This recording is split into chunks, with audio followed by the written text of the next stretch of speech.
My name is Melanie. I'm a part-time worker living with my husband and my mother-in-law. My mother-in-law was a single mother and I met her many times before we got married. When we decided to get married, I had no qualms about moving in together with my mother-in-law. The three of us lived together happily. My mother-in-law never bullied me at all, and we shared the household chores. While I worked part-time, my mother-in-law did the household chores. I did the rest when I was at home. We often cooked together. Even in such a happy life, there were a few things that bothered me. One day, I was going out with friends. I tried to put on the necklace my husband had given me, but I couldn't find it. So I asked my mother-in-law, who was taking care of the house while I was working part-time. "Mary, have you seen my necklace? It's heart-shaped one. Tom gave it to me." "A necklace? I haven't seen it. I will look for it later," she said like that. So I thought that I left it somewhere in the house and figured it would turn up eventually. I didn't say anything more to her since then. The next day, I found my necklace under the trash can. I wondered why it was there, but would I have thrown it away by mistake along with something else? I'm so goofy that even I'm appalled by my own goofiness sometimes. At that time, I thought, I'll be careful in the future. I didn't pay much attention to it after that. After that, I continued losing things several times, but I was still convinced that it was my fault. Later, I would realize that this was not just my forgetfulness. A little while later, I began to get addicted to apply for sweepstakes. The products up for grabs were gourmet food, travel vouchers, health products, and more. The idea was to fill in the crossword and enter. It is not easy to win, but very occasionally I would win. I was looking forward to having the goods sent to my house. My mother-in-law is starting to wonder about it too. "Melanie, what is that you're doing?" she asked me. "I don't have a good chance to winning, but still, it's interesting, so why don't you try it too?" I recommended to her. "No, it's okay. I will pass. Let me know if you win something good," she said like that. I never thought that at that time, my mother-in-law was planning something like that. After a few entries, I won some health products, and I gave them to my mother-in-law as a present. She was so happy. "I hope you win some more good things like that," she said. And we'd have a nice conversation. I was relieved that she seems to be enjoying the hobby with me. Then one day, to my surprise, a beefsteak stood up, and it was a prime one from an Astor ranking system. I had applied again and again and finally won. I was so happy. I had never had such a high-quality meat before. I was really looking forward to the day it arrived. That's right. Let's surprise Tom and my mother-in-law. I waited excitedly for the meat to arrive. But a few days later, the beefsteak didn't arrive on the scheduled delivery day. I checked the delivery mail, and sure enough, it was supposed to be today. I had been home all afternoon. I had designated it for delivery during the day, so it should have arrived by now. I was working part-time in the morning, so I asked my mother-in-law, who was home during that time. "There should have been a package for me today, but haven't you received it?" "A package? I didn't receive anything." It was marked as a cancelled on the absentee ballot. Is that so? I don't know anything about that. That's what she said. I decided to call the courier to confirm. Then the man who delivered the package said, I handed over to a resident of the house, but you didn't receive it? That's strange. I will check just in case. That's what he said. What the hell is going on? Is my mother-in-law lying? My husband was at work at the time, and my mother-in-law would have been the only one in the house. Why did she say she didn't know? I will ask my mother-in-law again.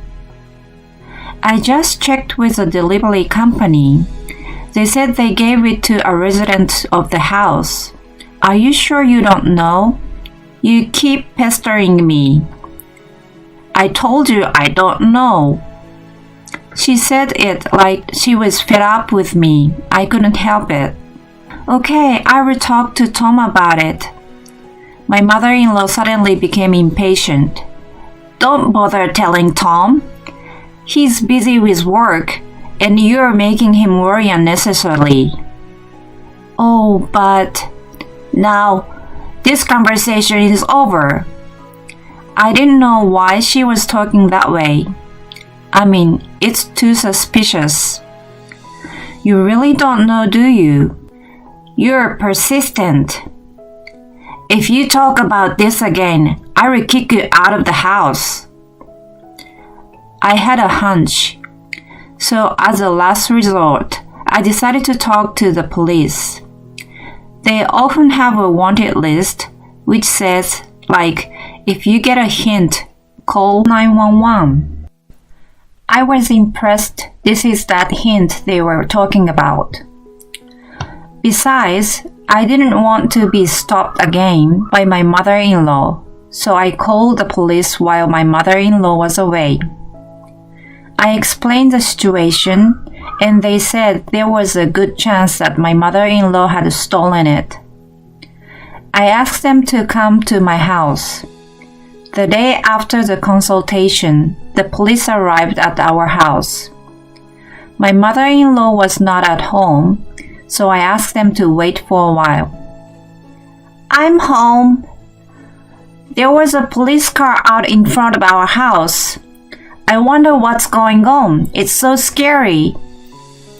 As soon as my mother-in-law finished her sentence, she froze on the scene. Oh, we're sorry to bother you. We're from the All Police Department. My mother-in-law's face went pale. Hey, Melanie, did you just call the police? What the hell were you thinking? She started yelling at me out of nowhere. Why are you yelling at me? I was really looking forward to this package that was supposed to come. I've just won a prize. I was going to eat it with everyone. It's embarrassing to make such a big fuss. What if the neighbors start some strange rumors about us? She was very aggressive. But I'd be scared if they were thieves. Then the police officer said, Well, we were just asking you a few questions. You don't have to get so worked up. Or is there something wrong with you? It's not like that. But what is it? There's no need to make such a big fuss over a mere piece of meat. My mother-in-law's words made the place quiet for a moment. Excuse me? What? Get the policeman to leave. How did you know that the meat was in the package? What? The policeman sighed. May I ask what's going on? Then my mother-in-law gritted her teeth and looked down. She thought she couldn't lie anymore. After a few moments of silence, I received it, my mother-in-law said. The police asked her why, and my mother-in-law began to talk in a whispered voice. I have hated Melanie for a long time. I hated her for taking my precious Tom. I couldn't hide my surprise. I had never thought that my mother-in-law hated me. I thought that my husband, my mother-in-law, and I had always lived in harmony and had always gotten along well together. I had no idea that my mother-in-law thought of me this way. She went on to say, "When I found out that the beefsteak was on its way, I decided to eat alone with Tom, without Melanie. It was a very expensive meat. I wanted to make Tom happy. She wanted to ostracize me. I was shocked. How could I have not realized how much she hated me? But then I remembered. I had lost a necklace my husband had given me once, and when I later found it under the trash can, I didn't lose it. My mother-in-law threw it away, and all the things I thought I had lost after that, it was all my mother-in-law, and all of them were things that Tom gave me. It all makes sense now. All those times I thought I'd lost something. Was it all your doing? The things I lost. All these things were presents that Tom gave me. Yeah, it's disgusting that Tom gave you all those presents. I was trying to think of a way to get Melanie away from Tom. I finally came up with something good. What? She has been doing that to me from the beginning. I didn't realize it at all.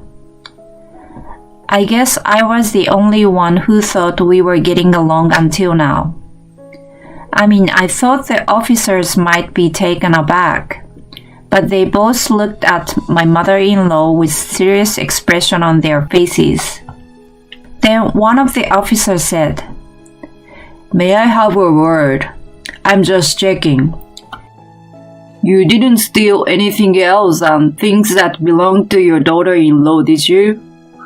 "I didn't do that, I'm sure."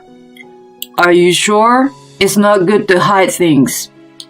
"Please, bear with me. I didn't take anything else than my daughter-in-law's things." "I see. That's all right then." My mother-in-law turned blue because the police officer suspected her of more crimes. The other policeman, he looked at me and grinned. "I see. So you punished my mother-in-law a little. So where's the meat now?" Oh, I couldn't hear her voice. "What? Where is it?"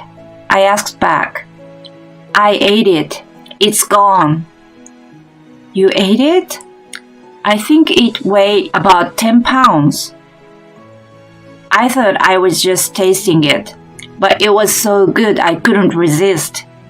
Besides, it was such a delicious meat. I was so hungry when I thought you were going to eat it with Tom that I ate it alone." This stunned me, and also the police officer were taken aback. I wanted to say I was going to eat it with you and Tom, 3 of us, but I got too tired to say that. I felt like I'd had enough. I told the officer that I would talk it over with my husband. "I understand. You must feel burdened. I'm glad it wasn't a burglar or a thief." Then the police officer left. I need to talk to my husband first. I called him and told him what was going on. "I'm sorry for my mother's wrongdoings. I'm really sorry." He apologized and came home early that day. And as soon as he got home, he said, "What's going on, Mom? What are you doing?" He immediately confronted my mother-in-law.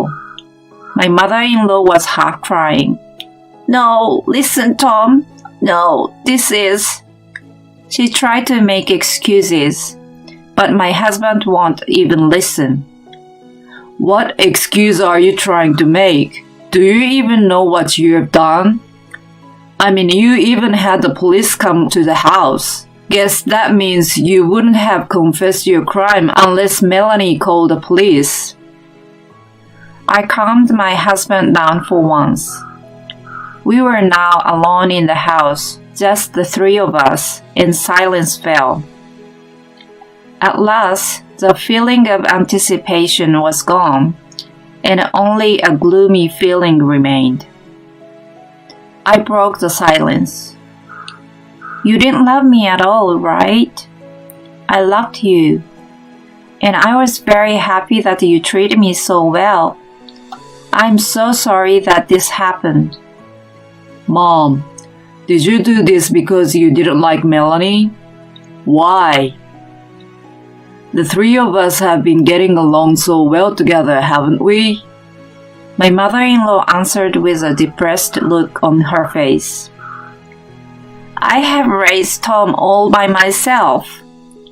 He's my only son, my precious son, and we've lived together all our lives. After you got married, Melanie became his first priority. We could live together again, but I didn't like having Melanie around.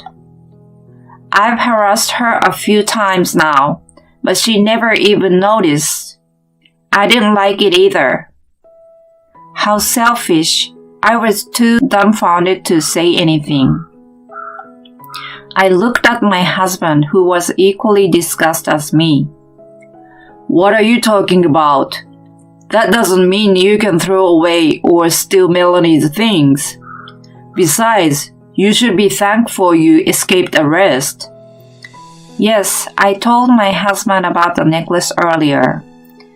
Besides the necklace, that there have been several times when things my husband gave me and other things have gone missing. And also told him that after a while, those items have come out of the trash. I can't live with my mother who did this to Melanie anymore. As soon as my husband said that, my mother-in-law started crying. I'm sorry. I'm sorry. I'm sorry for everything I've done to Melanie. I will apologize to her. So don't be like that, Tom. My husband didn't change his firm expression. I can't forgive you either. I was so shocked to learn what you truly thought and felt.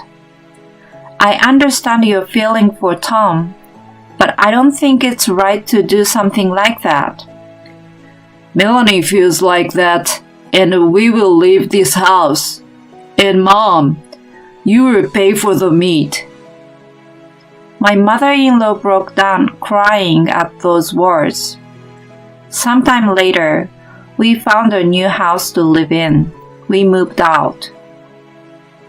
My mother-in-law said she wanted to live with us until the end, and that she didn't want to be alone, but we didn't change our mind. It was all my mother-in-law's own fault. Now I'm going to start living alone with my husband again. Melanie, I'm so sorry about what happened. I can't believe my mother would do something like that. I'm sorry I didn't realize. He apologized, and I said, You don't need to apologize, Tom. Thank you for believing in me and protecting me. I thanked him. And a few days later, my mother-in-law brought a package of beefsteak. My husband and I ate it together. It was so delicious that it melted in your mouth. I tried to give it to my mother-in-law too, but she must have learned her lesson this time. She asked me to eat it alone with Tom, so I could eat as much as I wanted without worrying about it. I don't think I will be able to eat this high-quality meat again anytime soon. I had a bad experience, but I was able to forget about it when I was eating it. My husband also enjoyed the meat and said it was delicious. I felt happy to see that. I'm sure my mother-in-law wanted to be with her beloved son all the time. I wonder if that feeling was too strong for her, so that she started to harass me. I don't know what will happen when I will have children and they will get married. I wish I could let go my children and see them off properly. That's what I thought quietly in my heart. Then my mother-in-law started to live alone. I don't know what happened to her, but she seems to have a job and to be doing well. I wonder if it was too much for her to face the pressure from the policeman and my husband. Once a year, she sends us 10 pounds of beefsteak and a letter of apology. It seems that she works hard and saves up the money to buy it. She seems to be very sorry for what she did, and since she is getting older now, my husband and I have talked about it, and we are thinking of going to see and check on her someday soon.